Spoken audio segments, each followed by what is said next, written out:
ಮನೆಯಲ್ಲಿ ಬಾಳೆಹಣ್ಣು ತುಂಬ ಉಳ್ಕೊಂಡಿದೆ ಅಂದಾಗ ಅಥವಾ ತುಂಬ ಹಣ್ಣಾಗಿರುವಂಥ ಬಾಳೆಹಣ್ಣಿದ್ದಾಗ ಈ ರೀತಿ ಒಳ್ಳೆ ರೆಸಿಪಿ ಮಾಡಿ ಆರೋಗ್ಯಕ್ಕೂ ಕೂಡ ತುಂಬ ಒಳ್ಳೆಯದಿದು. ಹೊಸದಾದ ರುಚಿ ಕೂಡ ತುಂಬ ರುಚಿಯಾಗಿರುತ್ತೆ. ನೋಡ್ಕೊಳ್ಳೋಣ ಬನ್ನಿ ಯಾವ ರೀತಿ ಮಾಡೋದು ಅಂತ. ಬಾಳೆಹಣ್ಣು ಇಟ್ಕೊಂಡಿದ್ದೀನಿ ನೋಡಿ, ಒಂದು 5ರಿಂದ 6 ಬಾಳೆಹಣ್ಣು ಇಟ್ಕೊಂಡಿದ್ದೀನಿ. ತುಂಬ ಹಣ್ಣಾಗಿದೆ ಬಾಳೆಹಣ್ಣು.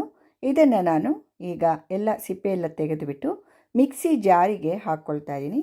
ಸ್ವಲ್ಪ ಈ ರೀತಿಯಾಗಿ ಪೀಸ್ ಮಾಡಿಬಿಟ್ಟು ಮಿಕ್ಸಿ ಜಾರ್ಗೆ ಹಾಕ್ಕೊಳ್ತಾ ಇದ್ದೀನಿ. ಇದನ್ನು ನೀರು ಹಾಕಬಾರ್ದು, ಹಾಗೆ ನುಣ್ಣಗೆ ಮಿಕ್ಸಿಗೆ ಹಾಕ್ಕೊಂಡು ತಂದಿದ್ದೀನಿ ನೋಡಿ.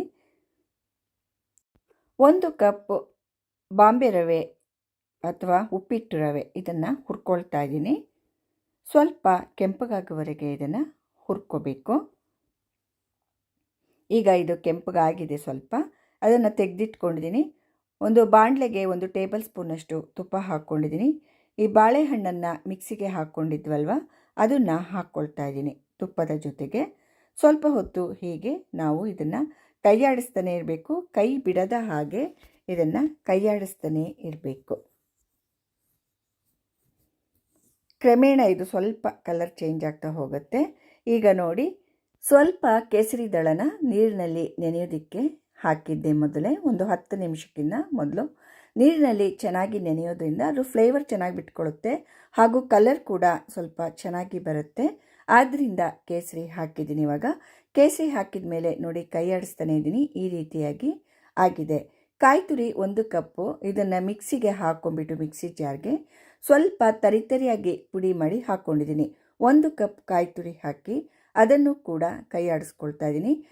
ನಿಮ್ಮ ಹತ್ರ ಕೇಸರಿ ದಳ ಇಲ್ಲ ಅಂದರೆ ಸ್ವಲ್ಪ ಫುಡ್ ಕಲರ್ ಹಾಕ್ಬೋದು. ಫುಡ್ ಕಲರ್ ಆರೋಗ್ಯಕ್ಕೆ ಅಷ್ಟೇನು ಒಳ್ಳೆಯದಲ್ಲದಾದ್ರಿಂದ ನೀವು ಸ್ವಲ್ಪ ಅರಿಶಿನ ಪುಡಿ ಹಾಕ್ಕೋಬೋದು. ಒಂದು ಅರ್ಧ ಸ್ಪೂನ್ನಷ್ಟು ಅರಿಶಿನ ಪುಡಿ ಕೂಡ ಹಾಕ್ಕೋಬೋದು.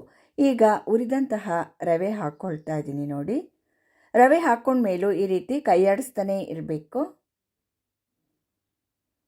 ಸ್ವಲ್ಪ ಹೊತ್ತು ಎಲ್ಲ ಈ ರೀತಿಯಾಗಿ ಹೊಂದ್ಕೊಳ್ಳೋ ತನಕ ಇದನ್ನು ಮಿಕ್ಸ್ ಮಾಡ್ಕೋಬೇಕು.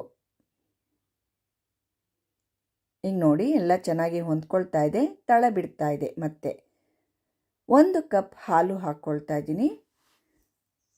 1 ಕಪ್ ರವೆಗೆ 1 ಕಪ್ ಹಾಲು ಹಾಕ್ಕೊಳ್ಳಿ, ಸಾಕಾಗತ್ತೆ. ಮತ್ತೆ ಇದೇ ರೀತಿಯಾಗಿ ಮಿಕ್ಸ್ ಮಾಡ್ಕೋಬೇಕು. ನೋಡಿ, ತಳ ಬಿಟ್ಬಿಟ್ಟು ಅದು ಮೇಲ್ಗಡೆ ಉಬ್ಬಿ ಬಂದ ಥರ ಆಗ್ತಾ ಇದೆ. ಇವಾಗ ಇದು ಕರೆಕ್ಟಾಗಿ ಆಗಿದೆ. ಈ ಸಮಯದಲ್ಲಿ ಇದಕ್ಕೆ ಸಕ್ಕರೆ ಹಾಕ್ಕೋಬೇಕು. 3/4 ಕಪ್ ಸಕ್ಕರೆ ಹಾಕ್ಕೊಳ್ತಾ ಇದ್ದೀನಿ. ಸಕ್ಕರೆ ಬೇಡ ಅನ್ನೋರು 3/4 ಕಪ್ ಬೆಲ್ಲ ಕೂಡ ನೀವು ಹಾಕ್ಕೋಬೋದು. ಬೆಲ್ಲದ ಪುಡಿಯನ್ನು ಹಾಕ್ಕೊಳ್ಳಿ, ಚೆನ್ನಾಗಿರುತ್ತೆ. ಸಕ್ಕರೆ ಹಾಕಿದ ಮೇಲೆ ಮತ್ತೆ ಎಲ್ಲ ಈ ರೀತಿಯಾಗಿ ಮಿಕ್ಸ್ ಮಾಡ್ಕೊಳ್ತಾ ಇದ್ದೀನಿ.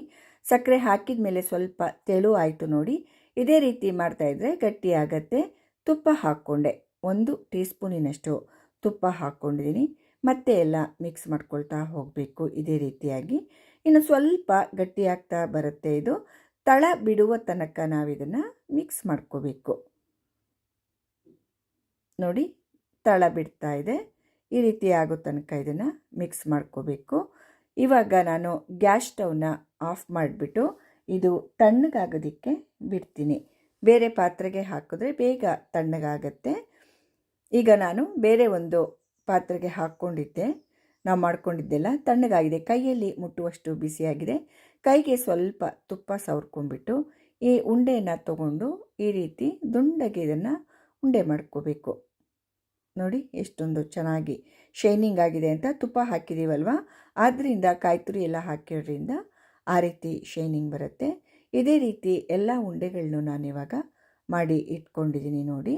ಇಲ್ಲಿ ಒಂದು ತವಾ ಇಟ್ಕೊಂಡಿದ್ದೀನಿ, ಒಂದು 2 ಟೀ ಸ್ಪೂನಿನಷ್ಟು ತುಪ್ಪ ಹಾಕ್ಕೊಂಡಿದ್ದೀನಿ. ತುಪ್ಪ ಇಲ್ಲ ಅಂದರೆ ಯಾವುದಾದ್ರೂ ಅಡುಗೆ ಎಣ್ಣೆ ಕೂಡ ನೀವು ಇದರಲ್ಲಿ ಯೂಸ್ ಮಾಡ್ಬೋದು. ತುಪ್ಪ ಹಾಕೋದ್ರಿಂದ ರುಚಿ ತುಂಬ ಚೆನ್ನಾಗಿರುತ್ತೆ, ಆರೋಗ್ಯಕ್ಕೂ ಕೂಡ ತುಂಬ ಒಳ್ಳೆಯದು. ಈಗ ಉಂಡೆಗಳನ್ನೆಲ್ಲ ಈ ತುಪ್ಪದ ಮೇಲೆ ಇಡ್ತಾ ಇದ್ದೀನಿ ನೋಡಿ. ನೀವು ಈ ಉಂಡೆನ ಹೀಗೆ ಬೇಕಾದರೂ ತಿನ್ಬೋದು, ಇಲ್ಲ ಅಂದರೆ ಈ ರೀತಿ ನಾನು ಮಾಡ್ತಾ ಇದ್ದೀನಲ್ವ, ಈ ರೀತಿ ಮಾಡ್ಕೊಂಡು ತಿಂದರೆ ಇನ್ನೊಂಥರ ಡಿಫ್ರೆಂಟ್ ಆಗಿರುತ್ತೆ. ನೋಡೋದಕ್ಕೂ ಡಿಫ್ರೆಂಟು, ತಿನ್ನೋದಕ್ಕೂ ಸ್ವಲ್ಪ ಚೆನ್ನಾಗಿರುತ್ತೆ. ಈಗ ನೋಡಿ, ನಾನೆಲ್ಲ ಟರ್ನ್ ಮಾಡ್ಕೊಳ್ತಾ ಇದ್ದೀನಿ. ಈ ರೀತಿ ಬೆಂದಿರಬೇಕು, ಬ್ರೌನ್ ಕಲರ್ ಆಗಿ ತಳಭಾಗ ಆಗಿರಬೇಕು. ಸ್ವಲ್ಪ ಹೀಗೆ ಮಾಡಿಕೊಂಡ್ರೆ ನಾವು ಎಲ್ಲ ಕಡೆಗೂ ಸ್ಪ್ರೆಡ್ ಆಗುತ್ತೆ ತುಪ್ಪ ಮತ್ತು ಚೆನ್ನಾಗಿ ಎಲ್ಲ ಕಡೆ ಬೇಯುತ್ತೆ. ಹೀಗೆ ತಿರುಗಿಸ್ಕೊಂಡು ಒಂದು 2-3 ಸಲ ಇದನ್ನು ಬೇಯಿಸ್ಕೋಬೇಕು. ನಾನ್ ಸ್ಟಿಕ್ ತವಾದಲ್ಲಿ ಇದು ಚೆನ್ನಾಗಿ ಬರುತ್ತೆ ಈ ರೀತಿ ಉಂಡೆಗಳನ್ನ ಬೇಯಿಸೋದು. ನೋಡಿ ಎಷ್ಟು ಚೆನ್ನಾಗಿ ಕಲ್ಲರ್ ಬಂತು ನೋಡಿ, ಎಲ್ಲ ಎಷ್ಟೊಂದು ಚೆನ್ನಾಗಿ ಕಾಣಿಸ್ತಾ ಇದೆ ನೋಡಿ. ಮೀಡಿಯಂ ಫ್ಲೇಮ್ಗಿನ್ನ ಸ್ವಲ್ಪ ಕಡಿಮೆ ಉರಿಯಲ್ಲಿ ಇದನ್ನು ಬೇಯಿಸ್ಕೋಬೇಕಾಗತ್ತೆ. ಹೀಗೆ ನಾನು ಎಲ್ಲ ಉಂಡೆಗಳನ್ನು ಬೇಯಿಸಿ ಇಟ್ಕೊಂಡಿದ್ದೀನಿ. ತುಂಬ ರುಚಿಯಾಗಿದೆ ತಿನ್ನೋದಕ್ಕಿದು. ಬಾಳೆಹಣ್ಣು, ತುಪ್ಪ, ಕಾಯಿ ತುರಿ, ರವೆ ಎಲ್ಲ ಹಾಕಿರೋದ್ರಿಂದ ರುಚಿ ಅದ್ಭುತವಾಗಿದೆ. ಕೇಸರಿ ಬೇರೆ ಯೂಸ್ ಮಾಡಿದ್ದೀವಿ ಅಲ್ವಾ, ಕೇಸರಿನೂ ಒಳ್ಳೆ ರುಚಿ ಕೊಡುತ್ತೆ. ನಿಮಗೆಲ್ಲ ಈ ರೆಸಿಪಿ ತುಂಬ ಇಷ್ಟ ಆಗಿದೆ ಅಂದ್ಕೊಂಡಿದ್ದೀನಿ. ಮಕ್ಕಳಿಗಂತೂ ತುಂಬ ಇಷ್ಟ ಆಗಿರುತ್ತೆ ಇದು. ಖಂಡಿತ ಟ್ರೈ ಮಾಡಿ ಎಲ್ಲರೂ. ನನ್ನ ಚಾನೆಲ್ಗೆ ಸಬ್ಸ್ಕ್ರೈಬ್ ಆಗೋದನ್ನು ಖಂಡಿತವಾಗಿ ಯಾರೂ ಮರಿಬೇಡಿ. ಲೈಕ್ ಮಾಡಿ, ಶೇರ್ ಮಾಡಿ ಹಾಗೂ ಕಮೆಂಟ್ಸ್ ಮೂಲಕ ತಿಳಿಸಿ ಅಂತ ಹೇಳ್ತಾ ಎಲ್ಲರಿಗೂ ನನ್ನ ಧನ್ಯವಾದಗಳು.